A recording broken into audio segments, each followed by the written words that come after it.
everyone, my name's Isabella and welcome to my channel Between the Pages. I know the windows are open. I never open them because they always mess with the lighting, but right now I don't think it's doing anything because it is later in the afternoon than I normally film and the sun is the opposite direction, so it's not directly coming through the blinds. So I'm gonna leave them open. Today I am drinking a caramel iced coffee latte, whatever, that I made here at the house. I want to show y'all my latest crochet completion. This thing took me a full day to make. Not, I'm trying to not show it yet. Not a full, like, I sat down and crocheted for 24 hours straight, but within one day, maybe technically two, because I think I started yesterday morning and I finished it this afternoon, I was able to make it. And I will need to explain it, but it is this, which is a crocheted Hawaiian lei. This is supposed to be a very simple plumeria lei, and if I had made it in more natural colors, like what a plumeria looks like the colors that they come in, which sounds weird because they're not made, they're grown, they're flowers. Anyways,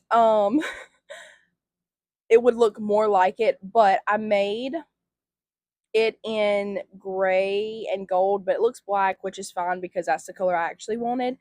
But I've got to explain it for those of you who do not know me personally. My grandmother is from Hawaii. My grandmother on my mom's side is from Hawaii. So, in Hawaii, it is a tradition for graduation and other major events, I think, to give Hawaiian leis as a it's just a symbol of celebration. And graduation is one of those big things. So my grandmother, for my mom and aunts and uncle, she gave them leis for their graduation, and she continued it with her grandchildren. So my older cousin Caleb, who coincidentally has the same name as my husband, it gets confusing when talking about my family. My cousin Caleb got leis for his graduation, and then I got them for my graduation. I might actually show y'all mine because I loved how mine looked. I did not see them before the day I graduated. They would not let me see it before they gave them to me on the night I graduated, and there's one in particular that is gorgeous. Like, I was blown away with how beautiful it looked. So I'll show it one day. But anyways, so my brother is graduating next week, and he's the next one to graduate, and he is getting leis for his graduation as well. So I wanted to crochet him one because I don't know how many he's getting. Like, the one I was talking about is kind of girly, so he might get less than I did, which he doesn't really care. But I thought it would be cool to crochet a lei for him. So I did it in the colors of the college he's going to. Normally they just do their school colors or like a flower one. Now, since we are in mainland United States, I didn't get any fresh flower ones. In Hawaii, I think they do still give the fresh flower ones for graduation, but my family that's still in Hawaii has to send them to my grandmother, and then she brings them to our graduation. So we have ones made of ribbon and fabric that mimics flowers. Or at least one of mine really mimics a real flower lei, and that's the one that I love so much. Anyways, I'm trying not to ramble about this, but I'm very excited with how it turned out. This is like the simplest pattern I found, and you can see there's areas of it that's stretched out, or I did something wrong while crocheting and it didn't look the best. But I am in the middle of the Secret Sister blanket still, and I'm afraid that if I frog this and restart, it's going to take me a whole other day that is taking me away from that project. And when it comes down to it, he's going to have a few more around his neck, and you won't be able to see my mistakes. So I'm very proud of this. I love how it looks. I love how it turned out. I don't know. I like how it turned out. And yeah, anyways, I really wanted to show y'all that. I'm so excited about how it turned out. Ugh. Anyways, I think that's all I have to say. And yeah, let us get into the video. So today we're going to be talking about The Last Battle by C.S. Lewis. This book is the seventh book chronologically and the seventh book in publication order of the Chronicles of Narnia by C.S. Lewis. I feel like the last two books in the series really ramp up. Like there's so much that happens that I've been purposefully filming in increments, or at least listening all at once and then immediately filming it so I don't forget everything that happens. Because the first time I filmed these, that I lost the footage to, The Last Battle, I filmed for like 3 hours straight because I kept forgetting the order that the events happened. So this video will have a lot of little clips because I'm listening a few chapters at a time and then sitting down to film so that I am sure to remember the exact chronological events of the books. This one by far has been the hardest to keep straight. Now, in the beginning of this book, it is very clear about this is the last days of Narnia. So that's not a secret. From the beginning, from the first chapter, it tells you this is in the last days of Narnia. We meet two animals that live in the west of Narnia, and there's not very many creatures. It's kind of secluded in that area of Narnia, but there does live an ape called Shift and a donkey named Puzzle, although the book does call him the A word a lot. We've already had this discussion. Now, the way I remember their names is Shift is a bit shifty. He's a bit questionable with what he thinks and believes and says. And Puzzle, poor thing, is not the smartest, so he's puzzled a lot. That is how I remember their names. Now, to tell you a little bit of the dynamic between Shift and Puzzle, Puzzle is a donkey, and they're notoriously not the smartest, but I believe that Puzzle is a lot smarter than he gives himself credit for. He really doesn't have the self confidence that he should. And as a result, Shift bosses him around a lot, and anytime Puzzle tries to fight back, Shift will manipulate him until he gets his way, even if it means fake crying or getting aggressive. He will do anything to get Puzzle to do what he wants. So that is their dynamic. One day they're hanging out together by a waterfall, and a yellow thing falls down the waterfall. And Shift wants to know what this thing is. And although he can grasp it and probably swim better than Puzzle can, he makes Puzzle get in the water and go get this yellow thing. Once Puzzle finally drags it out of the water, they find that it is a lion skin. And Shift immediately wants to make it into a coat for Puzzle, and Puzzle doesn't want to. The stories of Aslan are still very much alive in Narnia, and the creatures, for the most part, believe in him, although he has not been seen in Narnia for a very long time. So this is kind of getting to be a Prince Caspian situation where Aslan's memory and the belief in him is starting to wane a little bit, but not quite so bad because there's nobody trying to actively push old Narnia out. Anyways, Puzzle does not want to wear a lion skin as a coat because he believes in Aslan and he thinks Aslan wouldn't like that, and he just doesn't feel comfortable with it. But Shift once again manipulates him, and he sews the lion skin up to fit Puzzle and puts it on him. And Puzzle, I think at this point, says something about how people might mistake him for Aslan. And in reality, the coat is not very realistic, but it says that if a creature had never seen a lion before, and if it was dark outside and far away, it might be mistaken for a lion and therefore Aslan himself. After that, we switch to the point of view of the King of Narnia. His name is Tirian, and his best friend Jewel, who is a unicorn. They are talking one day outside and discussing how there are rumors of Aslan having been seen in Narnia. But most of the rumors are like, oh, well, I heard from this person who heard it from this person who heard it from that person who overheard it from that person say they saw Aslan. So it's a very sketchy rumor. And the only account of someone actually seeing Aslan was, I think, at night at a distance. It might have been a bird flying and thought they had seen a lion far off at nighttime. So there are rumors of Aslan possibly being in Narnia. While they're talking, a centaur comes up called Runewit. Now, side note about centaurs, centaurs are very wise creatures and they live a very long time, and they are notoriously the prophets of Narnia. They read the stars, and that's how they get their prophecies. Now, I might have discussed it in one of the review videos. It sounds a bit weird at first, but to me, the way I kind of think of it is that in Narnia, there is no Bible that the creatures read. And in my mind, C.S. Lewis, instead of giving them a written Bible, may have taken inspiration from the Bible and did it as the stars. I think of it as that's their form of Bible. Aslan, it does say, is the maker of the stars, and I believe that's his way of communicating with the Narnians. We learn about the Lord and communicate with the Lord through prayer and reading the Bible.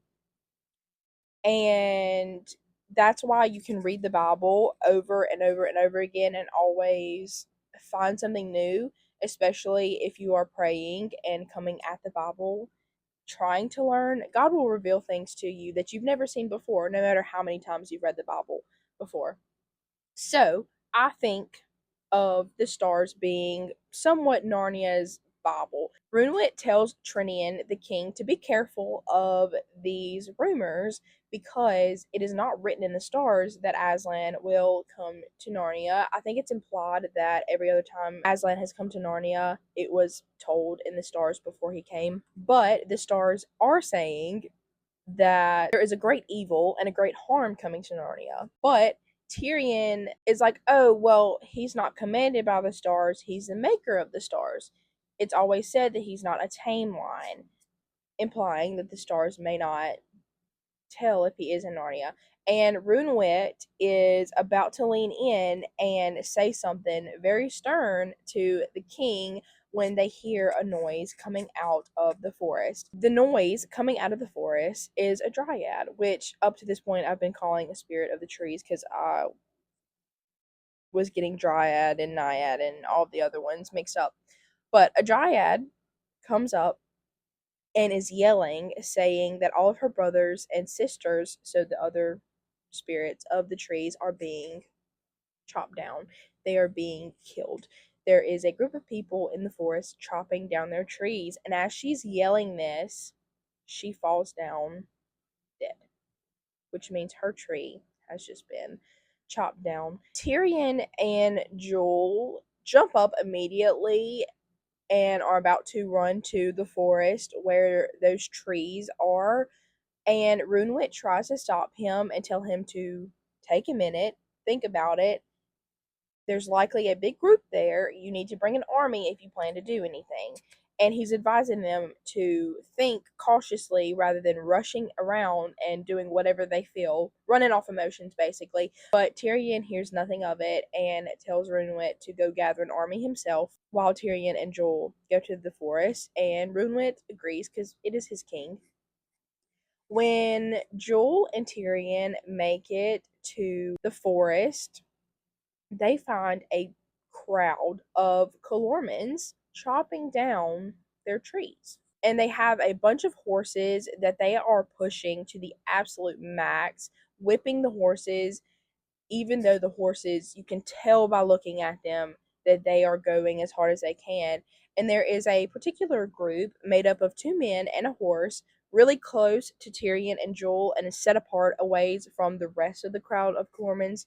Tyrion and Joel are watching these Calormans beat this horse and yell at him, trying to get him to work even harder than he already is, when the horse rears up and said, half screaming, "Fool and tyrant, do you not see I'm doing all I can?" So, this is a talking horse, which means the Calormens have captured some of the talking animals and are putting them to work as well, which is unheard of in Narnia. Tyrion and Joel are overcome with such a fiery rage that they fall on the Calormens and kill them. And as they're cutting the horse from its ropes, they ask the horse why the Calormens thought it was okay to cut down the trees and enslave some of the Narnians. And the horse just says that Aslan himself is in Narnia and he commanded it. And after the horse says that, the rest of the Calormens realize that Tyrion and Joel have just killed two of their fellow men, and they rush at them, and Tyrion jumps on Joel's back and runs away.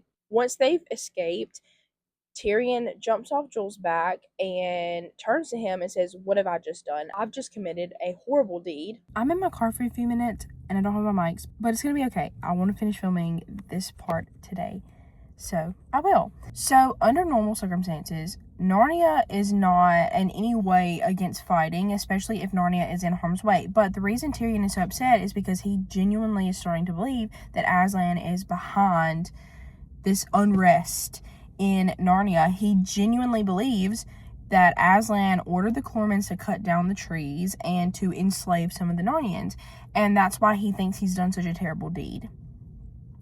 So he decides to turn himself in to the Calormens and demand that they take him to Aslan, and Joel decides to give himself up with Tyrion. So they go to the Calormens, they bind them in chains, and they're taken to Aslan. They go up to the top of a hill, and I just now thought of it, that it very much reminds me of Aslan's Howl. Maybe it's the same hill, but it could have been hundreds of years from now, and that mound could be buried underground. I didn't think about that, but every time there's been a mention of a hill in Narnia, it's been up to the stone table, Aslan's Howl. And maybe this is all happening on top of it and they don't know it, but that's just a speculation. There's no proof of that other than it was the top of a hill. Anyways, at the top of this hill is a stable with the door closed, and sitting outside of it is Shift, the ape. But now he is dressed in royal clothing, and beside him is a big pile of nuts. He does not talk to Tyrion and Joel right away. There's some other matters he wants to take care of. I'm going to fly through this because a lot of this is just letting y'all know what's happening in Narnia, not that it's like super, super important. It just will take too much time to explain the whole deal. So I'll just give you an idea.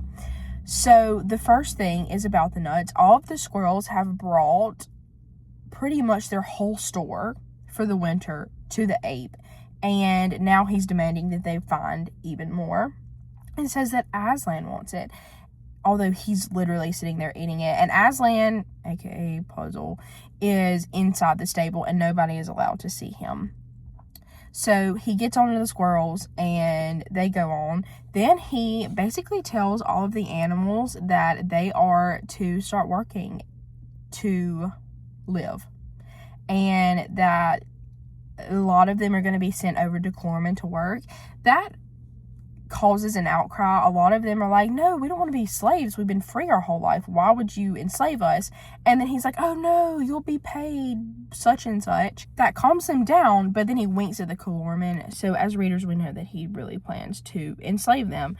After that, there's several other creatures that come up and try to protest, but the ape quickly shuts them up.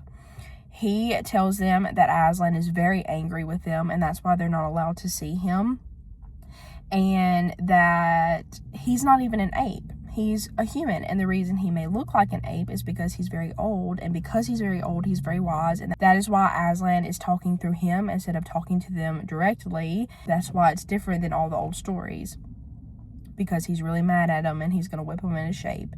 And he does tell them that he might come out, Aslan, might come out that night, but they're not to talk to him at all. They're to talk to the ape, and the ape will speak to him. Then somebody asks why Tash and Aslan are supposedly in cahoots now, because Narnia and Calormen, although most of the time they've been on friendly terms, they have by no means believed the same.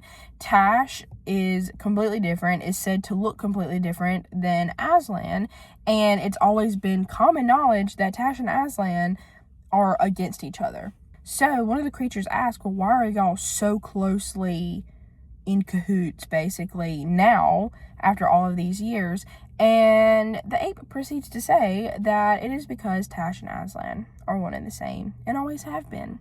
And Calormen uses different wording for different things than Narnia, and that's why he's always been called Tash. And with that, all of the Narnian creatures just, their faces just fall. They all look so sad. And Tirian hadn't spoken up because he knew he would get his chance to talk, but he can't hold it in any longer, and he yells out that he's lying and that he's an ape, and says something to prove that he's an ape. And if given the chance, he would have probably saved Narnia in this moment. He planned to yell out, if Tash and Aslan are the same, then why does Tash demand that the blood of his people be spilled on his altars while Aslan's blood saves his people? Or something along those lines. I might put the quote on the screen from the book, because this quote in the book was so much more eloquent, and if I had the book with me, I would read it. But it's along those lines. But before Tirian could get that out, the Calormen men kick his feet out from under him, and I think hit him upside the head or something, so he's not allowed to go on, which is very sad. Tirian has been working and running off of his emotions until now, and then the one moment he could have saved Narnia from this insanity, he shut up before he can do it. After Tirian is knocked down by the Calormens, they take him a little ways away to a tree and tie him upright to the tree. He's still close enough to the stable that during the day he can see it, but he's far enough away that he can't hear anything unless someone's yelling. Once he's tied to the tree, the ape continues to talk to the Narnians for a little while, but soon everyone is dismissed and they go home for the night. And Tirian is upset and tired, and he's there for hours to where he gets very hungry and very thirsty. Later in the night, he hears a noise, and it is two mice, a squirrel or a rabbit, a few creatures, and they come and clean his face off because he's bloodied from the Calormens, and feed him, give him something to drink, and are saying that they would have fought for him fully if this was not Aslan's doing. So the creatures fully believe that it was Aslan commanding all of this to be done. Tirian asks them if they really think it is Aslan, and they say yes, that they were allowed to see him, that he had come out that night. And so to them, they've had physical proof of Aslan being in Narnia. After all of the creatures leave, Tirian begins to think how he truly believes that Narnia is in one of its worst times it has ever been, and he, as king, is in one of the worst positions any king has ever been in. And he thinks back to all of the old stories in Narnia. He thinks back to his great grandfather's great grandfather, which was actually Rilian, and how he was trapped underground, enchanted for 10 years, and how two children from another world were sent by Aslan to save him, and everything turned out all right. And then he thinks even further back to Rilian's father, Caspian, and what happened between him and his uncle Miraz, and how that time there were four children who came from another world and helped him. And Aslan once again came then to help Narnia, and everything turned out all right. And then he thought back further still to the reign of the White Witch and how those same four children had come and vanquished the White Witch with the help of Aslan, and they reigned many years in Narnia, and how it was the golden years of Narnia. And he was thinking about how everything had turned out all right in all of those stories because of Aslan. So Tyrion remembers to himself Aslan and children from another world. They have always come in when things were at their worst. Oh, if only they could come now. And then he called out, Aslan, Aslan, Aslan, come and help us now. But it remained dark and cold and quiet. And he cried out once again, let me be killed. I ask nothing for myself, but come and save all Narnia. And once again, there was no change. And now he whispers, oh, Aslan, Aslan, if you will not come yourself, at least send me the helpers from beyond the world, or let me call them. Let my voice carry beyond the world.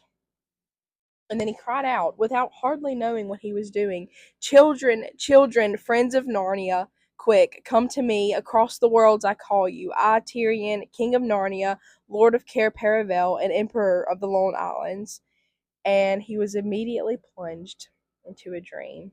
In the dream, he seems to be standing in a brightly lit dining room with 7 people sitting and finishing a meal. He sees 2 older people, a man and a woman. He sees a young man that's not quite a man yet, but he does have the look of almost a king. And he sees another man slightly younger than that one, and a girl slightly younger than him. And then he sees 2 more children that are younger than the rest, a boy and a girl. Tyrion realizes that these people can see him as well, as they all jump up or gasp or drop something, and everyone seems startled as if they have seen a ghost. But the king like young man says nothing. He just sits there and says, speak, if you are not a phantom or a dream. You have a Narnian look about you, and we are the 7 friends of Narnia. 7, mind you. Tyrion tried to say something and he's mouthing words, but he can't speak. Like if when you're in a dream, sometimes you can't speak in your dream. That's what it is for Tyrion. And the same king like man now stood and said, shadow or spirit, or whatever you are, if you are from Narnia, I charge you in the name of Aslan, speak to me. I am Peter, the High King. And with that, the room starts to waver a bit, and then everyone starts saying, oh, it's fading, it's vanishing. And Tyrion wakes up once again tied to the tree. He was very miserable after this, but it didn't last long because he suddenly hears 2 thumps and sees 2 children standing in front of him, the youngest of the 2 sitting at the table that he saw in his dream, and they hurry to untie him. Tyrion says that they can talk in a minute, but they've got to leave because they're very close to the stable, and there's always someone at the stable, so they could easily be caught. Tyrion knows where he wants to go, but he's got to focus on being undetectable. So he gets to a rocky place where there won't be footprints, and he crosses a body of water so that they won't have a scent anymore. And then that is when they begin to talk. It has been a week since the children saw Tyrion in our world's time, but it's only been about 10 minutes for Tyrion. It's been about an hour at this point since they untied him, and they finally sit down to eat some food that the boy had. And this is when we learn that the boy and the girl is obviously Eustace and Jill. After they eat, they continue on, and their goal is to get to a certain tower that Tyrion's grandfather, I think, had set up around the Lantern Waste. Now, it's not really used, but Tyrion has always kept it stocked full of weapons and armor just in case. Eustace and Jill tell the story of what has happened in the last week. So the 2 older people are, of course, Diggory and Polly, and they have started getting together with the rest of our Narnian friends to have dinner ever so often so that they can talk freely of Narnia. And Diggory had also said that he felt like Narnia needed them. So that's why they were sitting down to dinner that night and they were all together. And they saw the vision, dream, whatever of Tyrion, and it was obvious that Eustace and Jill would be the ones to go to Narnia because everyone else is not allowed anymore, as we know from the previous stories. And the professor says the only way to actually get to Narnia without being called there is with the rings. So they devise a plan. Peter and Edmund dressed up in workman's clothing and actually went to the house where the rings were buried and dug up the rings in like the middle of the night and brought them back. And they were to meet Jill and Eustace. So Peter and Edmund were going to meet like in a train station with Jill and Eustace because they were coming from separate directions. So Peter and Edmund were together, and then I believe Diggory and Polly and Eustace and Jill were all together on the other train because they wanted to stay together and like I guess watch this happen. So they were on the train and about to get to their stop when Eustace and Polly heard a very loud screeching horrible sound and they found themselves in Narnia. So they were called there. They didn't even get to see the rings. They were called there in Aslan's own way. At this point, they've made it to the tower. They go in, and it is nicely fully stocked, full of armor and weapons. And Tyrion, being pretty smart, actually had some Calorman style armor and weapons just in case he or any of his army would need to sneak about the Calormans without being recognized as Narnians. And this is the get up that they decide to get in. He also has the juice of, I think, a fruit or something that would darken their skin tone to more closely match the skin tone of the Calormans so that they wouldn't be detected. Before going to bed, Tyrion teaches them how to use the Calorman style of sword. It is a curved blade rather than a straight blade that the Narnians use. So there's different ways of using it. And Tyrion teaches them how to use it as well as some archery practice. And then they go to sleep early because they plan to wake up in the nighttime. Once they all wake up, it's about 9 o'clock at night.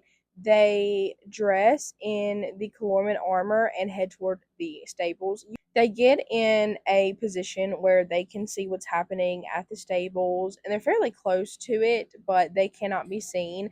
And Tyrion is going to find Joel and release him. That is the main goal for what they're doing this night. Eustace and Jill are to have arrows ready just in case, but they're not to fire unless Tyrion gives the word. So Eustace and Jill lay in their spots as Tyrion walks up. There's just one Calorman sitting outside the stables and he's asleep.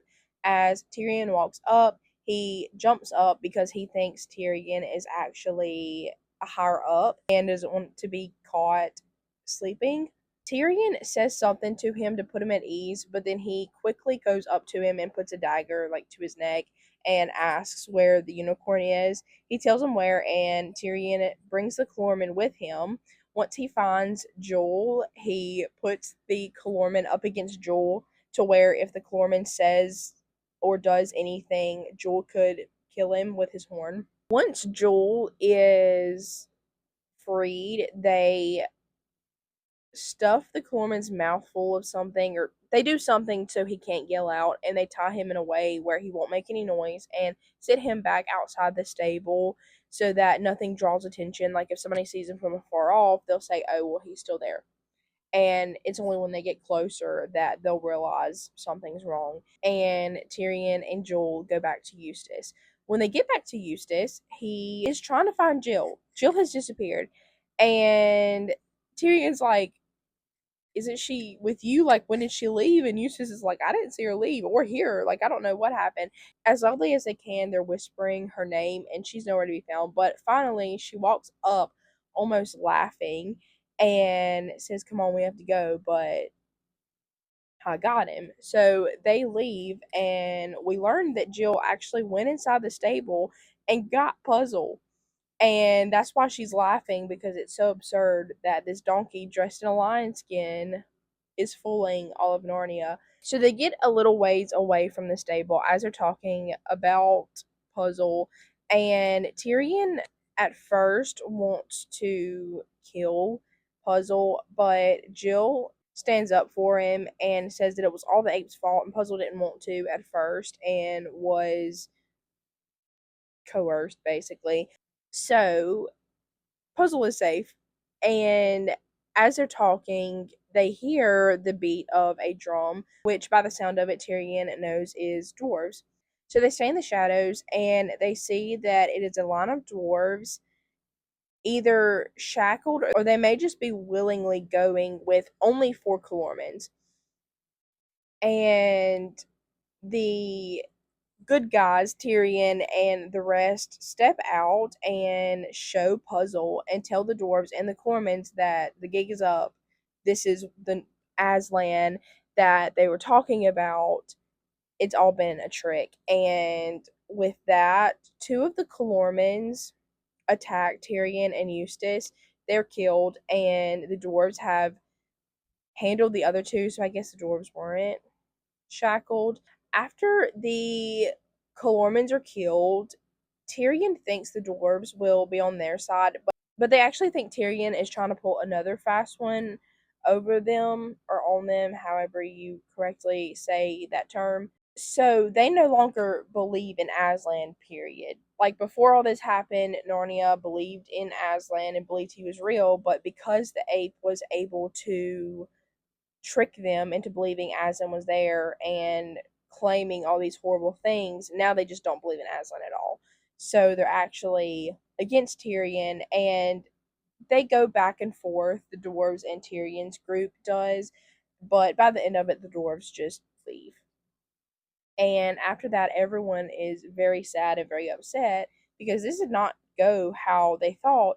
And now they wonder if the rest of Narnia will be this way, that even if they do drive the Calormans out of Narnia, Narnia could still be lost. But as they're going back to the tower, they hear footsteps behind them and see a dwarf coming up. And this dwarf actually said that he was with them. He couldn't get away from the other dwarves sooner, but he's with Tyrion. He still believes in Aslan. So he is allowed to continue on with our group. I do forget his name. It starts with a P. I just can't remember his actual name. So I'll just say the dwarf. So they go back to the tower and they all go to sleep. The next morning, everyone has a task. Most of it is to do with getting food ready and polishing armor or whatever. Everybody has their own task. I'm not getting into it. But once they all sit down to eat, the dwarf tells them what has been going on. As far as Tyrion's escape, there's an orange cat. We did meet them before. I just didn't mention it. The orange cat said that he actually saw what happened to Tyrion and made it up. But he said that late that night, after everyone had left, Tyrion was yelling and screaming and cursing everything you can think of under the sun, and in a flash of light, Aslan appeared and killed him or vaporized him or something. And the ape plays off of this and it's like, see, this is what Aslan's gonna do if you cross him or something like that. I don't know. The dwarf does say that I think on the night that Tyrion was actually tied to the tree, he had left his pipe up there by the stable. So after everybody left, he had come back. But he noticed the head Calorman and the orange cat talking. Long story short, they're in cahoots. They don't believe in either Aslan or Tash, and they plan to slowly find more Narnians and Calormans that don't believe in Aslan or Tash at all. And their main goal is to sell Narnia as a Calorman province, basically. So the orange cat and the main Calorman, right now, the ape doesn't think they're calling the shots. The ape fully believes that he's calling the shots, but the orange cat and the Calorman are manipulating the situation, and they plan to get rid of the ape as soon as they can. So that's kind of the situation right now with the stables. Now, our group has two choices to make. They could either go to the stables that night and produce puzzle and show how it has been a lie this whole time, or they could go to Cair Paravel and meet Runewit and the army that he's supposed to be bringing to the stables. And as much as Tyrion wants to go to the stables first that night and show puzzle because he hates the idea of the ape being so mean to his people, he hopes that maybe, since puzzle has not been able to be produced that last night or this coming night, maybe the Narnians will start to question things. So they decide to go towards Cair Paravel. They start making their way there, and everyone is talking amongst themselves. Okay, yeah, I just looked back at the book. I have that wrong. As they are going towards Cair Paravel, that's when the dwarf is telling them these stories. So, but that doesn't really matter. But as he's finishing this story, everyone realizes that the day is changing. It's getting darker. The birds have quit singing, and there is a very foul smell in the air, like the smell of death. They see something moving in the shadows of the trees. It is gray and kind of see through, and as it comes towards them, they see what it is. And Tyrion says he has seen this thing before, but as a carving in Calormen at the altar of Tash. So it is Tash. I'm not going to go as deep into what it looks like. I would suggest y'all look up a picture because there's some good like fan drawings of Tash when I looked it up on Google, but it's the body of a man, the head of a vulture or a very ugly, scary looking bird with a very sharp, curved beak, and four arms, human arms. I don't know. It's a little odd. Look it up on Google if y'all are really interested. I was hoping this book would have a illustration, but it doesn't. Actually, it might in the back. Okay, yeah, I found it. It was in the back of the book. I can't tell if y'all can see it or not.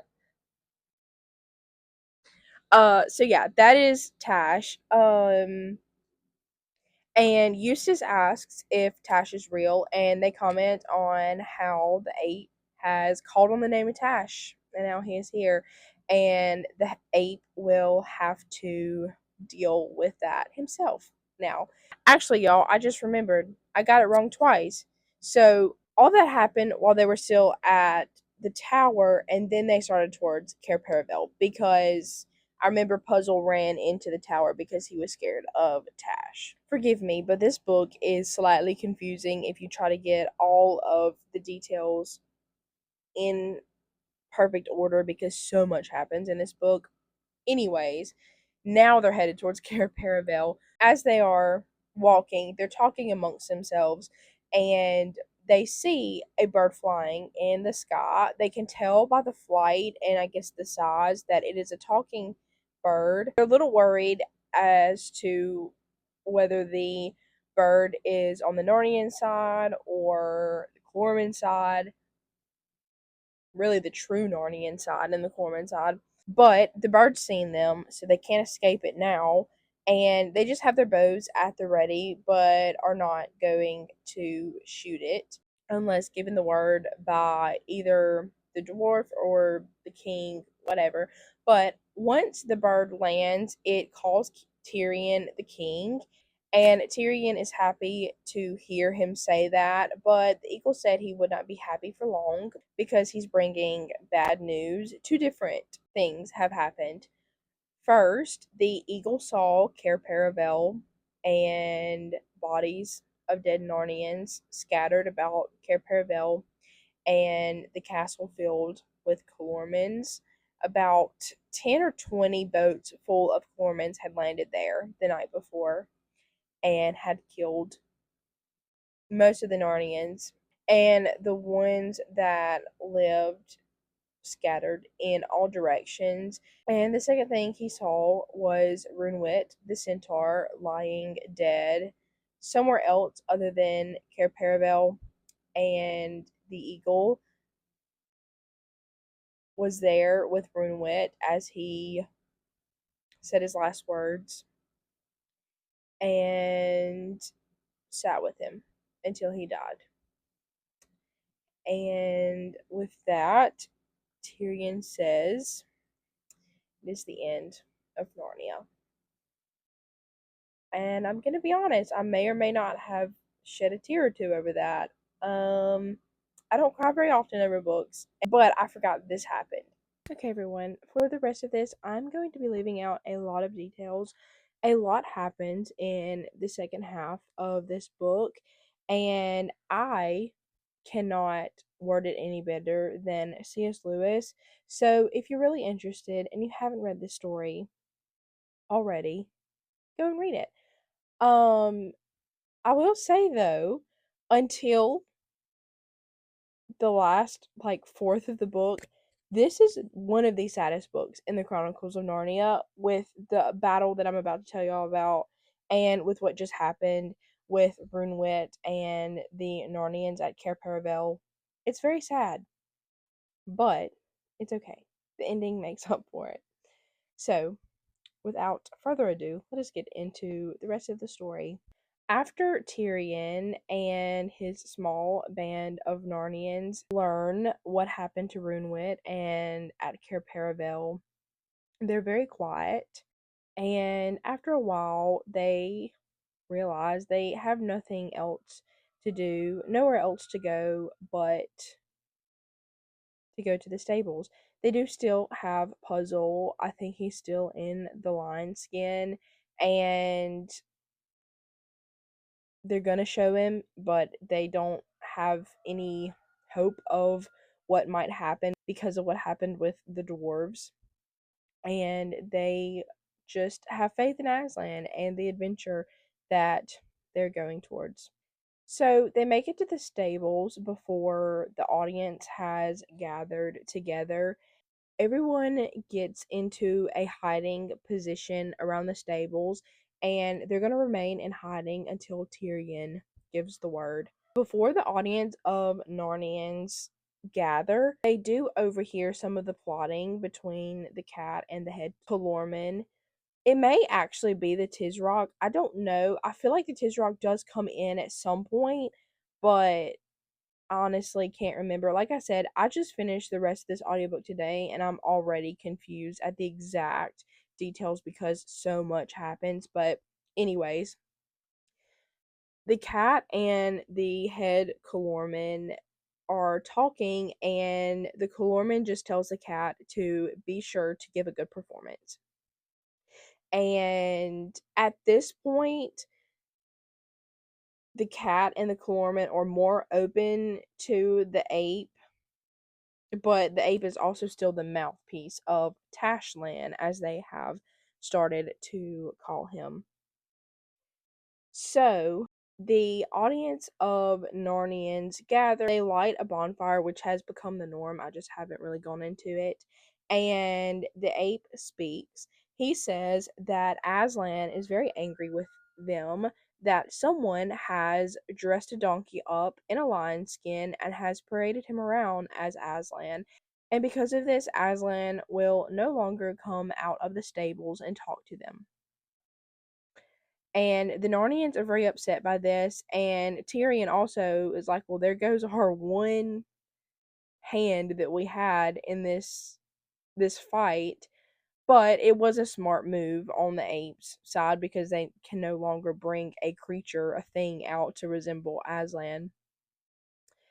But the ape tells the Narnians that they can go in and see Aslan face to face if they want to, and all of the Narnians get very excited and start rushing the stables, and the ape stops them and says they're only allowed one at a time, and hints at the fact that Aslan will eat them. He says something about him having been licking his lips since he got there, And this stops everyone and kind of scares them a bit. But the ape opens it up for anyone to go and see Aslan face to face, and the orange cat volunteers.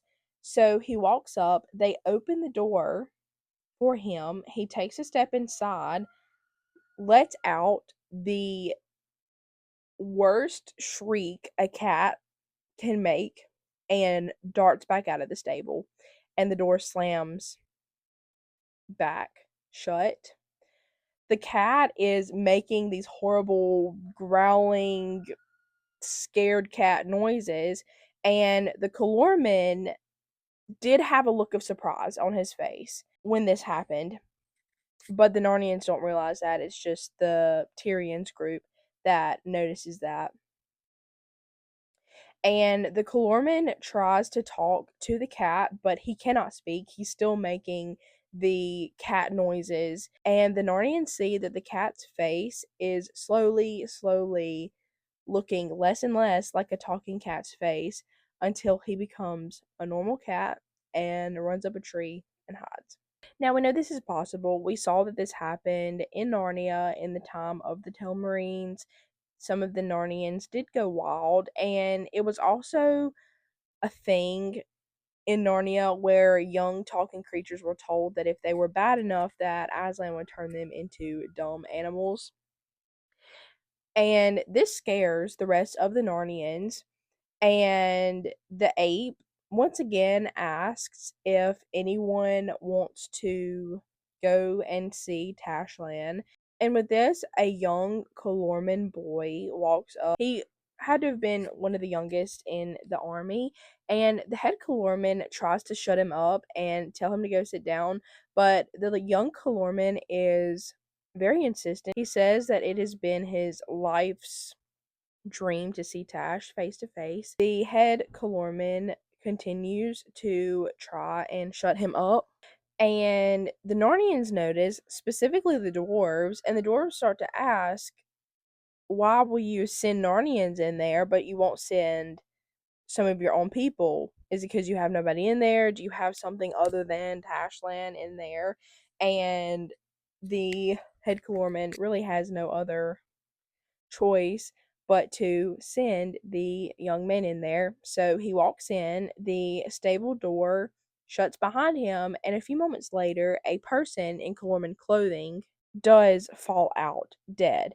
Now, the Narnians can't see this person, but Tyrion's group, once again, from their vantage point, can see, and they see that this is not the young Calorman boy that walked in. It's a much older man. So whoever fell out dead is not the young man that just walked in there. The young man is still in there. After that, the ape once again says that anybody that wants to go in can go in, and a boar then steps up, but he kind of readies himself to fight. And Tyrion can no longer stand to see Narnians being ushered in to their death, so he tells everyone to be ready and he steps out.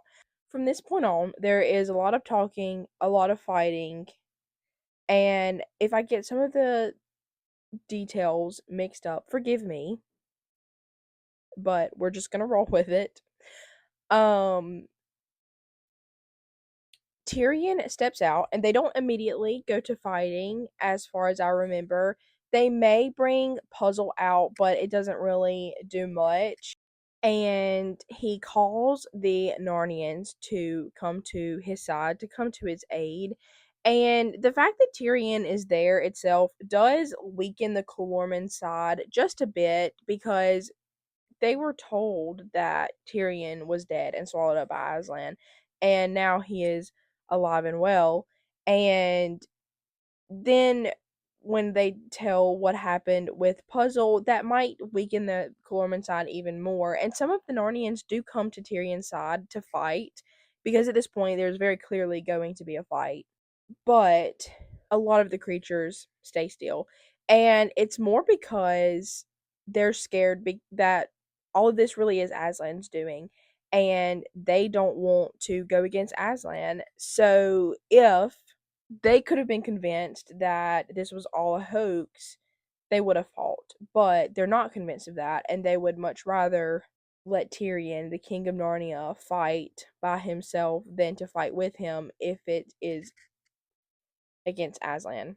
I believe it is either at this point or after the first battle, because there's a few little battles all in this one area, this one night. It's really one big battle, and then there's a few minutes of rest in between. But, anyways, it's either at this point or after the first little bit of fighting that Tyrion asks where some of the horses are because he knows that they would fight. And someone responds that they're tied up down the hill, like they were going to be sent to Clormen as slaves. So Tyrion asks all of the animals with sharp teeth that can nibble and bite like mice go down and nibble their ropes off and send them up the hill.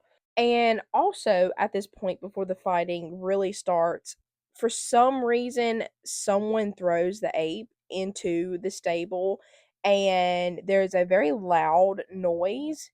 And the Calorman yells out that the ape is a sacrifice for Tash. And Tyrion realizes, oh, there's no, mention of Tashland now. It's just Tash. And the rest of the Calormans make a lot of noise and chant to Tash. And I think this is when the first little fighting begins. By the end of it, the Narnians have won this little bit. The Calormans backed away a bit, and that's why there is a rest.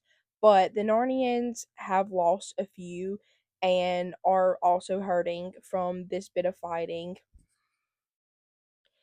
And Tyrion gets with his army and devises a plan. Right now, their backs are to the stable, and they realize that the Calormans are trying to push them into the stable. So they decide to go a little ways off to a rock so that the stable isn't directly at their back and they won't be pushed into it. So they get to the rock, they take their vantage points, their fighting positions, whatever, and they see the horses running up the hill. But the hope that they feel quickly vanishes when they notice some of the dwarves that are lined up with their bows ready, and they start shooting, not at the Calormans, but at the horses. And because dwarves are notoriously amazing bowmen, not a single horse reaches the top of the hill. And that point to me is very sad, but we're going to move right on past it. Later on in the fight, the dwarves do turn on the Calormans, so the dwarves are for themselves. It just angers me that the dwarves, okay, yeah, don't help the Narnians, but like fight the Calormans, because if you let the Calormans take over, you won't have your country, you won't have where you're living. You'll be drawn out or taken into slavery.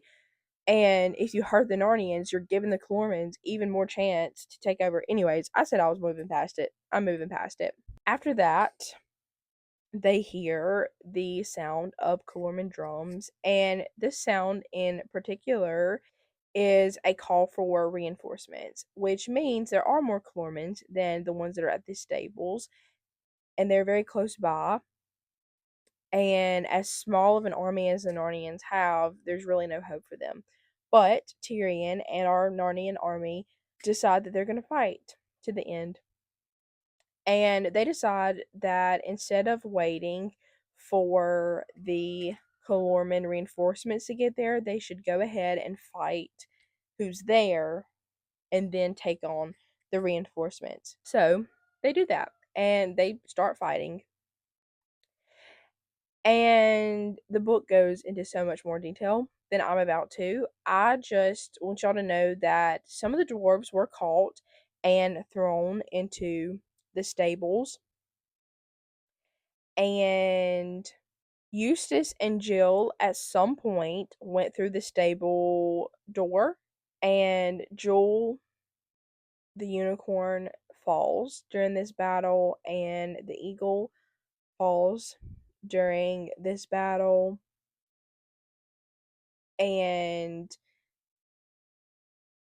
at first in the book, it did say that it seemed like the Narnians were going to win because the Clormans weren't even fighting back at this point. The Narnians had such a good defense that the Clormans couldn't even fight back. They had birds flying at their faces and their backs, and the rest of the Narnians were fighting them with arrows or with swords. But the reinforcements got there in the middle of this battle, so that no matter how many Clormans fell, there were more and more and more showing up. Um, and at one point, Tyrion, he had been being pushed back towards the stable, and at one point, he gets right up to the stable and is actually fighting with the head Clorman at this point. And with that, he grabs the head Clorman and says, "Come and meet Tash yourself," and goes into the stable with him.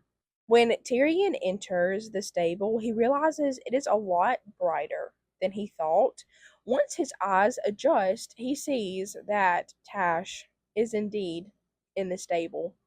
The Clorman stands there trembling because by this point we learned that the Clorman doesn't even really believe in Tash, because by this point in the book we had learned that this particular Clorman didn't even believe in Tash either. He was just using the name of Tash to get what he wanted, much like the ape was using the name of Aslan to get what he wanted. And I believe Tash may say something to him, and the Clorman just trembles, and Tash picks him up in his arm, and from behind Tash comes a voice, and the voice tells him to be gone and to take his lawful prey. And the creature vanishes, and standing in front of Tyrion is 7 great kings and queens. He's looking at them, and the first one he recognizes is actually Eustace, who he had seen go into the stable a bit before. And then he sees Jill, but they're no longer in their armor. They're now in these great royal pieces of clothing. And they all look at him smiling. Jill introduces Tyrion to Peter, the High King, and in turn, Peter introduces him first to Polly, then to Edmund and Lucy. And after he's introduced Lucy, he asks Peter where his other sister was. He said that in the old stories he has 2 sisters. Peter says, "My sister Susan is no longer a friend of Narnia." "Yes," said Eustace, "and whenever you've tried to get her to come and talk about Narnia or do anything about Narnia, she says, 'What wonderful memories you have. Fancy you're still thinking about all those funny games we used to play when we were children.'" They do talk a bit more about Susan, but that's all I'm going to tell y'all. And I didn't say anything about it, but I don't remember I don't remember my first reading of this story, specifically the last battle. I talked about it in my how to read the Chronicles of Narnia video, but my second reading, I noticed there are 7 friends of Narnia when there are supposed to be 8. Because you think Diggory, Polly, Peter, Susan, Edmund, Lucy, Eustace, Jill. That's 8. And it was saying only 7. Until this point, it didn't say anything about Susan, but in the book, the way that it explains who all is sitting at the dinner table, you can kind of deduce that Susan is the one missing, because it says Edmund and then someone younger than him, not Peter and then a woman younger than him. So you can deduce that it is Susan that is missing. This part is very sad to me, that Susan is no longer a friend of Narnia, and she no longer believes. And it does say that she's now more concerned about society and how she dresses and things of that nature, which is quite sad. But Peter ends their conversation about Susan and directs Tyrion's attention to everything around them. They see a bit of the country that they are in. I'm once again not going to go into the details of it. Y'all can read it for yourselves. More than likely, y'all have already read this series, but it is an amazing, beautiful land, more real than anything that they have ever seen. They see some fruit trees and they begin to eat. When Eustace asked Peter how everybody else got there, because when Eustace went through the stable doors, they were already there. So Peter says that Edmund and himself were standing on the platform waiting for the train, and the train coming next would have been Eustace and Jill's train. And Peter remembers thinking how it looked like it might have been taking the bend a bit too fast, and was also thinking how his parents, so the Pevensey children's parents, could also be on that same train because they were going to, I think, Bristol? Yeah. So they weren't supposed to get off at that stop, I don't think, but they would have been on the same train with Eustace and Jill. With that, Edmund takes over and says that there was a really loud noise and it felt like something hit him very hard, but it didn't hurt. And he noticed how he didn't hurt at all, actually. He even had an injury from like a sports game or something, and that no longer hurt. And he didn't feel scared, just very excited.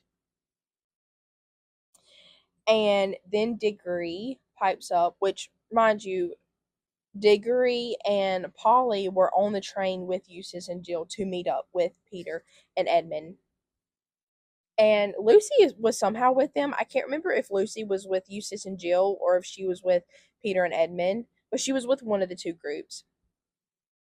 And Diggory said that they experienced much of the same thing in the train, but him and Polly felt unstiffened because they're older.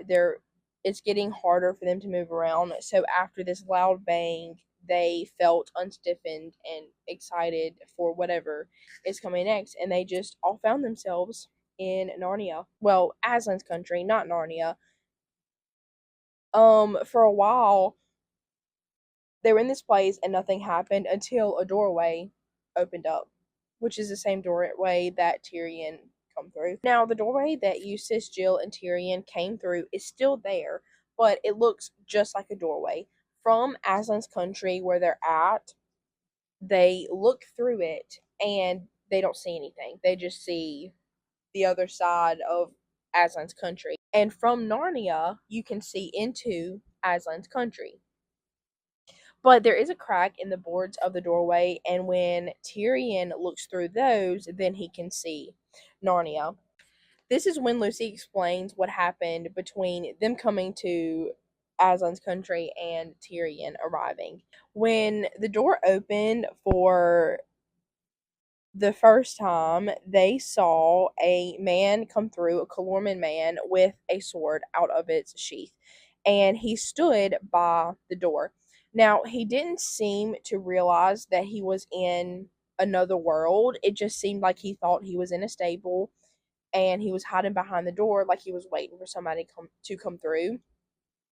And when the Pevensies or anybody tried to talk to him, he didn't seem to hear them. He just was oblivious to them being there. The second time the door opened, right as the door was opening, Tash appeared out of nowhere and was right there in front of the door, and in came the cat. The cat took one look at Tash and shrieked and ran out, and Tash did try to grab the cat. He just didn't get the cat in time, and the door closed behind the cat, and Tash disappeared. Now, the man could see Tash. He just turned very pale, but then Tash disappeared. The third time the door opened is when the young Calorman man come in. He noticed the man hiding behind the door, and the man behind the door was taken aback by seeing a Calorman walk in. So the young Calorman man fought him and killed him, and then threw him out. That's how the old man left the stable.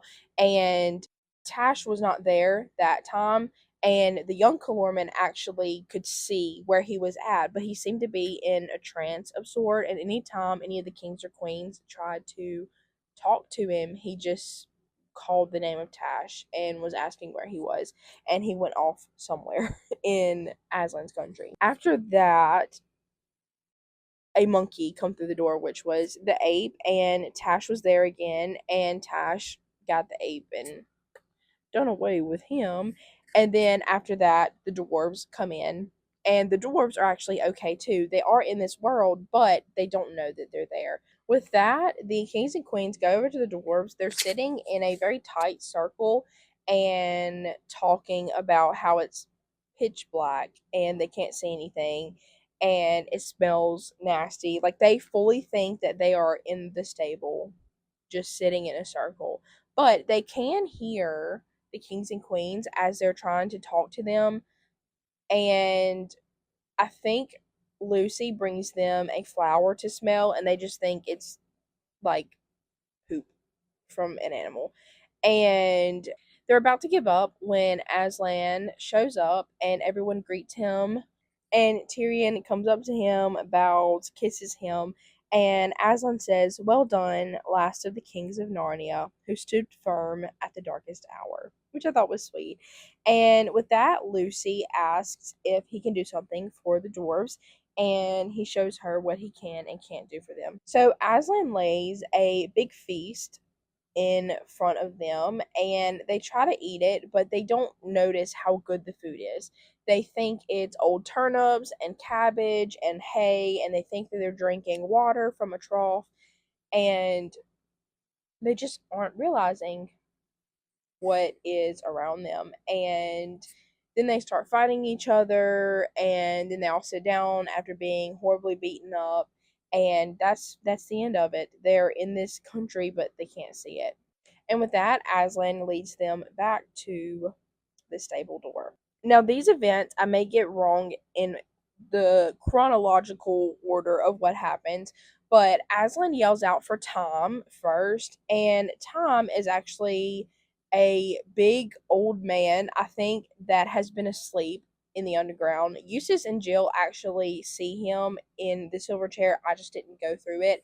And he stands up and I think he blows a horn, and I don't know where he goes from that. I'm gonna be honest. After this is done, then all of the stars are called to Aslan's country. As we learned in the Voyage of the Dawn Treader, all of the stars are actually human beings. So they all fall from the sky and come into Aslan's country. And then I believe all of the dragons and sea serpents and terrible creatures that were in Narnia are allowed to destroy the whole world. And with that, the sun grows very big and very old, like the son of Charn in The Magician's Nephew, and it dies, and Narnia is plunged into utter darkness and cold. And Peter, the High King, is given the honor of shutting the door. So he shuts it, and Aslan calls further up and further in. So everyone is to go further up and further in into Aslan's country. At first, Aslan is with our kings and queens, and we do see him talk to the Calorman boy. And this is where the book gets a little iffy for me, and I did talk to Grace Lee about it. We did talk about it a bit, and I meant to talk with someone else that has read the series about it, and I never did. But now that the Calorman boy is in Narnia, he realizes that Tash was never real. Aslan is the one true king over Narnia and over this country. And the Calorman boy thinks that he is going to be killed and sent away or whatever. But Aslan tells him that he's welcome in his country because although the boy had done everything in the name of Tash, he kept all of his promises and all of the, what is the word I'm thinking of? Everything that he swore to do, he kept it well. And Aslan tells him that anything he did in the name of Tash, he took it for doing it in Aslan's name, because good things cannot be done by the name of Tash and bad things cannot be done by the name of Aslan. So because the Calormen boy only did good things, it was like he was doing it in the name of Aslan. The book explains it a lot better, and this is the area where you don't think it's quite right, unless uh, C.S. Lewis had a weird way of explaining it. Um, but that could be a doctrinal difference. C.S. Lewis did not believe the same thing that I do. So it may just be a doctrinal difference. I don't know. To me, it sounds kind of like being saved by works, which we do not believe that you are saved by works alone. But there are some denominations that do believe that. And if C.S. Lewis was of one of those denominations, maybe that was his way of putting that in there. So that because the young Calormen boy did good deeds, all good deeds, even though he did them in the name of Tash, he took them to as if he did them in the name of Aslan. So that is the one area that's a little hairy to me, a little, yeah, I don't know about that. But other than that, the rest of the series is amazing. So there is that. He also greets Puzzle. It is a little bit later. I'm just gonna go ahead and mention it because I'm trying to get through this very quickly. Um, he greets Puzzle, and Puzzle is very upset with himself. Aslan says something to him, and his face and his ears just droop. But then Aslan says something else, and he grows very excited. And Puzzle is now welcomed into Aslan's country. And from there, um, the Narnians meet with a lot of people that they had thought dead, like Runewit the centaur, Joel the unicorn. They're all there. Tyrion is reunited with his father, who died as a result of a battle when Tyrion was younger. And they're even reunited with other creatures and animals from previous books. Lucy is reunited with Mr. Tumnus. The beavers, Puddleglum, Glimfeather, all of the creatures from all of the other books. Polly and Diggory are reunited with Fledge, and they actually meet King Frank and Queen Helen from The Magician's Nephew at some point. But the last part that I want to tell y'all about is as they are exploring Aslan's country, they realize that Aslan's country is almost an exact mirror of Narnia. So they see in the distance Cair Paravel and the different landmarks of Narnia that they saw before. But they do get to a little garden that they didn't know about in Narnia. And I like to speculate that this garden may just be the garden that Diggory went to in The Magician's Nephew. I can't say for sure, that's just my thinking, but they get to the gates of the garden and a horn blows and the gates open, and the first creature to come out is Reepicheep, and they go in. And when Lucy is in this garden, she realizes that there's even more land in this garden. She actually starts to see places that she recognizes from our world. So London is in this garden, if that makes sense. And she's also realized that if she focuses her eyes on a place in the distance, that it will come into focus. So it's almost like her eyes are like magnifying to that area. And in the distance in London, she sees her parents, her mom and dad, and she calls Peter and Edmund over and they wave to them, and she doesn't realize what's going on. So Aslan comes up to her and explains to her how there really was a train accident, and that's how they all got there in the first place. And their parents were on the same train with Eustace and Jill, and they're all there to stay in Aslan's country. Now, that part about them staying actually happened a little earlier, but like I said, I'm kind of melding everything together to tell you really quickly. And then she sees her parents. But yeah, that is pretty much the end of it. The second half of the book is so well described by C.S. Lewis that I didn't even attempt it. I really like the last battle. And now that I'm thinking about it, I don't know where I placed it on my ranking, but now that I've listened through all of them again, I think I want to put it in fourth place if it was not already there. It may have already been. I'm changing it to fourth place though, if it wasn't. It is a very sad book, but the ending of it really makes it. Now, I will say this is a children's series, and having literally everyone from our world die except for Susan is a bit dark, but to, in the book it doesn't feel quite as dark. But it's pretty dark that everyone died all at once in the same accident. And I think I mentioned it with Gracely. Imagine how Susan feels at home. Like, I assume she wasn't as close to Diggory and Polly anymore, but she would have been closer to them, at least Diggory, when she was younger. So she knows him. They stayed with him. And her parents have just died. Her three siblings have just died. Her cousin Eustace has died. She probably wouldn't have known Jill very well. So I feel bad for Susan. But I like to believe, deep down in my heart, that the reason Susan did not die as well is because she will one day believe in Narnia again, and as a result believe in God, and will make it to Aslan's country as well.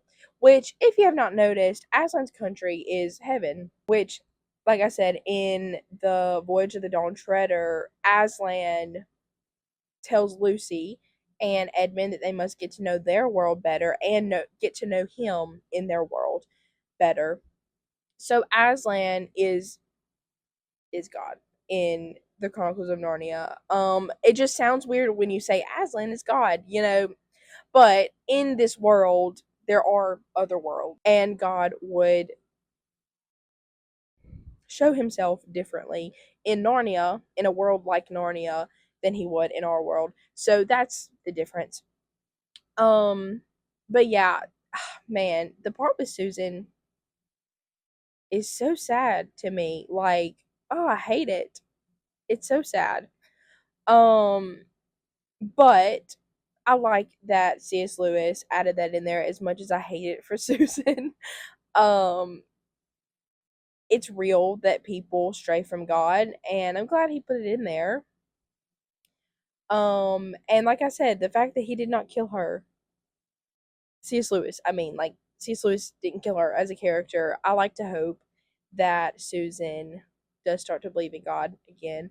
Um, And I think this is a pretty good representation of the end times, but it is with Narnia rather than our own world. So, there's that last battle there in Narnia, and I don't know, I just love C.S. Lewis's creativity. I love his writing. Man, I could truly go on and on about this book, but I'm not going to. Um, but yeah, that is the end of it. We are all done with the Chronicles of Narnia, except for the conversation with Cassie and Gracely, which in my mind I have been separating the two because that will actually be very interesting to listen to. So I hope, even if y'all did not listen to this plot summary, which I realize that if you didn't listen to the plot summaries, you won't hear me say this, but I really hope y'all will listen to the conversation between me and Gracely and me and Cassidy. I'm so excited to release them. Now, I want to let y'all know at the end of this that from now on, I am going to start releasing videos every other week. I'm about to start a new job at the time of this recording in like a month.